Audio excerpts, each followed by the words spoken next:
অপেক্ষাকে আমি আজও ছাড়তে পারিনি। হ্যাঁ, অপেক্ষার কথাই বলছি।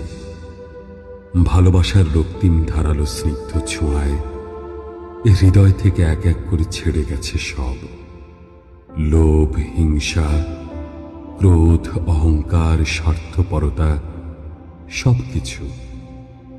কিন্তু অপেক্ষা আমাকে আজও ছেড়ে যেতে পারেনি। আমি ভালোবাসার জন্য সব কিছু ছেড়েছি, শুধু অপেক্ষা ছাড়া। অপেক্ষাকে আমি আজও হৃদয়ের গহীনতম অংশে অবরুদ্ধ করে বেঁচে আছি। অনেকেই বলে অপেক্ষা হচ্ছে শুদ্ধতম ভালোবাসার প্রকাশ।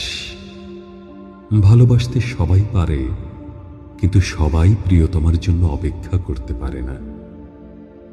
আসলেই কি তাই? জানি না তো, হবে হয়তো। তবে অপেক্ষার কাছে আমি অনেক ঋণী। প্রিয়তমার জন্য অপেক্ষা আমাকে পাখির মতো সহজ হতে শিখিয়েছে, শিশুর মতো অনাবিল হতে শিখিয়েছে, আকাশের মতো বিশাল হতে শিখিয়েছে, ফুলের মতো স্নিগ্ধ সুন্দর হতে শিখিয়েছে।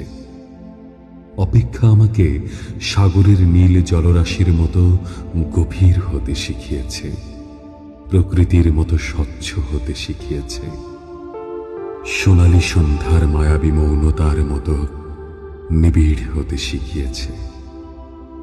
শেষ পর্যন্ত অপেক্ষা আমাকে কবিতার মায়াবী অনিন্দ ভুবনের কাছে নিয়ে গেছে। হৃদয়ের মধ্যে প্রতি মুহূর্তে অপেক্ষাকে পুষে রাখা কি কঠিন, অথচ আমি সেই কাজটিই করে যাচ্ছি প্রতি মুহূর্তে, কি নিদারুণ আনন্দের সাথে। আহ, অপেক্ষা, তুমি কত বেদনার্দ্র সুন্দর।